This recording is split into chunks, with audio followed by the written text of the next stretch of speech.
Hello everybody, it's my second day here in Oak Ridge, Tennessee with my wife who is recording. Now it is 5:56 p.m.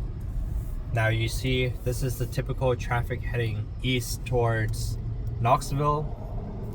As you can see here on the Google Maps, I am heading over to Carnes.